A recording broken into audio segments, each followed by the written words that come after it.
আসসালামু আলাইকুম প্রিয় শিক্ষার্থীরা, অনার্স তৃতীয় বর্ষের আমাদের আজকের ক্লাস করছি আমরা। যদি চতুর্থক আকারে যদি আমাদের তথ্য দেওয়া থাকে, চতুর্থক আকারে তথ্য দেওয়া আছে এবং সেই অংশ থেকে আমাদের বললো কি সাধারণ ধারা সমীকরণ তৈরি করে। আমাদের মনে করছে কি এখানে বছর দেওয়া আছে এবং চতুর্থকের মান দেওয়া আছে। এই চতুর্থকের মান থেকে আমাদের যদি বছর দেওয়া থাকে এবং সেখান থেকে যদি আমাদের সাধারণ ধারা সমীকরণ তৈরি করতে বলে, সেই অংশ থেকে আমাদের প্রথমত তোমাদের কাজ করতে হবে সাধারণ ধারা সমীকরণের জন্য আমাদের যে চতুর্থকের মান দেওয়া আছে। 1985 সালে দেখো 4টি চতুর্থকের মান দেওয়া আছে। 1986 সালে কি চতুর্থকের 4টা চতুর্থকের মান দেওয়া আছে এবং 1987 সালে 4টা চতুর্থকের মান দেওয়া আছে। 1988 সালে কি 4টি চতুর্থকের মান দেওয়া আছে। প্রথমত আমাদের টি এর মান দেওয়া আছে। সাধারণ ধারা সমীকরণের জন্য টি এর মান গুরুত্বপূর্ণ। টি বছর বা বছর একই কথা। আর চতুর্থকের যে মানগুলো আছে 75, 60, 54, 59, এই চারটার যোগফল করেছি এবং 4 দ্বারা ভাগ করে যে মানটা পাচ্ছি সেটা হচ্ছে কি গড়ের মান। এগুলো তোমাকে এই স্টেপটা মনে রাখতে হবে। আমরা ওয়াই এর মানটা কিভাবে পাবো? যদি চতুর্থক আকারে কোনো তথ্য দেওয়া থাকে সেখান থেকে সাধারণ ধারা সমীকরণ তৈরি করতে হলে এই চতুর্থকের প্রতিটা সালে চতুর্থকের সমষ্টিকে যতটি চতুর্থক থাকবে তার সংখ্যা দ্বারা ভাগ করতে হবে। ভাগ করে আমরা দেখো 248কে 4 দ্বারা ভাগ করে 62, এই চারটার যোগফলকে 4 দ্বারা ভাগ করে 73.5। 1987 সালে এই চারটা চতুর্থকের যোগফল 313কে 4 দ্বারা ভাগ করে 78.25 এবং 1988 সালের এই চারটা চতুর্থকের যোগফলকে 4 দ্বারা ভাগ করে কি 85.75 পেয়েছি। তাহলে 85.75 মানটাকেই আমরা হচ্ছে কি গড় মান বলছি। এই গড়ের যোগফলকে সামেশন ওয়াই বলছি। তাহলে সামেশন ওয়াই এবং সামেশন ওয়াই এর মানটা হচ্ছে কি পরের 62, 73.5, 78.25, 85.75 মানের সমষ্টিটাই হচ্ছে আমাদের 299.5 মান। আর আমাদের বছর এই যদি আমাদের উপাত্তগুলো যদি জোড় আকারে থাকে, উপাত্ত যদি জোড় আকারে দেওয়া থাকে, মনে করো যে জোড় মানে আমাদের বছরটা যদি জোড় থাকে, জোড় বছর থাকলে এখানে এক্স এর ছোট হাতের এক্স এর মান বের করতে হয়। তাহলে আমাদের দেখো এখানে কি 85 সাল একটা বাদ দিলাম, 86 আর 87 সাল কি জোড় বললে আমরা মধ্যমা নির্ণয়ের সময় কি দুইটা উপাত্ত মাঝে পড়ে যায়, মাঝে পড়ে গেলে তাদের সমষ্টি নির্ণয় করে 2 দ্বারা ভাগ করলে আমরা কি মধ্যমা পাই। তাই আমরা দেখাই যে 1986.5 পাচ্ছি। আর টি বছর থেকে কি টি থেকে যদি 1986.5 যদি বিয়োগ করি তাহলে আমরা এক্স এর মান পেয়ে যাচ্ছি। তাহলে 1985কে -86 করে 1.5 পাই।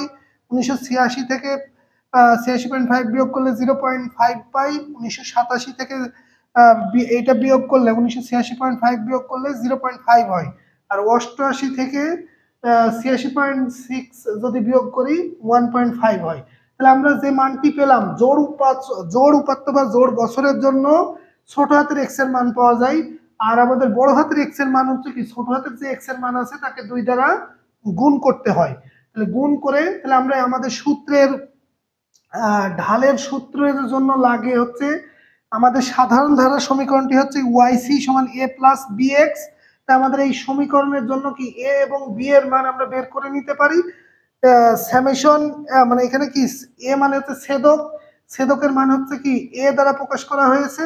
সামেশন ওয়াই বাই এন, এখানে বছর সংখ্যা আছে কত 4টি, তাই এন মানে 4।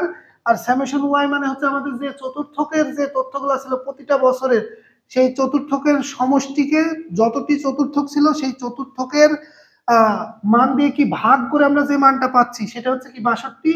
এই মানগুলো যেটা পেয়েছি সেই মানগুলোর সমষ্টিকে এন দ্বারা ভাগ করলে আমরা কি এর মান পেয়ে যাচ্ছি। 299কে যদি 4 দ্বারা ভাগ করি 74.88 মান পাচ্ছি। আশা করি এই এক্স এর মান পর্যন্ত তোমাদের ক্লিয়ার। এবার এক্স এর মানকে এক্স স্কোয়ার করছি কেন, দেখো আমাদের ঢালের সূত্র হচ্ছে কি summation X Y summation X square. মানে এখানে কি বড় হাতের এক্স, এই বড় হাতের এক্স মানে জোড় উপাত্তের জন্য ছোট হাতের এক্স এর মান পাওয়া যায়, বড় হাতের এক্স এর জন্য হচ্ছে কি 2x, এক্স এর মানগুলোকে 2 দ্বারা গুণ করতে হয়। তাহলে এক্স স্কোয়ার মান পাচ্ছি। এক্স স্কোয়ারের মান পাচ্ছি কিভাবে, যে এক্স এর মানগুলোকে স্কোয়ার করলে 1 কে স্কোয়ার করলে 1 কে স্কোয়ার 3 কে স্কোয়ার, এগুলো যোগফল পাচ্ছি 20, সামেশন এক্স স্কোয়ার সমান হচ্ছে 20। তারপরে এক্স ওয়াই, এই এক্স এর মানকে আমাদের এই যে ওয়াই এর গড়ের যে মানটা পেয়েছি সেই গড়ের মানগুলোর গুণফল 62 আর -3 গুণ করলে -186, 73.5 কে -1 দ্বারা গুণ করলে -73.5, 78.25 কে 1 দ্বারা গুণ করলে 78.25, 85.75 কে 3 দ্বারা গুণ করলে কি 257.25 মান পাচ্ছি। এই সামেশন এক্স ওয়াই এর এইগুলোর সমষ্টি করে আমরা পাচ্ছি কত 86। তাহলে দেখো বি এর মান হচ্ছে কি সামেশন এক্স ওয়াই এর মান 76 বসাইছি আর সামেশন এক্স স্কোয়ার এর মান 20 বসাইছি। 76 কে 20 দ্বারা ভাগ করলে কি 3.8 মান পেয়ে যাচ্ছি। আর আমরা পরবর্তী যে কার্যক্রমটা করছি সেটা হচ্ছে কি আমাদের আমাদের যে প্রশ্নে বলেছিল কি সাধারণ ধারা সমীকরণ নির্ণয় করো। সাধারণ ধারা সমীকরণ নির্ণয় করার জন্য ওয়াইসি সমান এ প্লাস বি এক্স, এটা সাধারণ ধারা সমীকরণের সূত্র।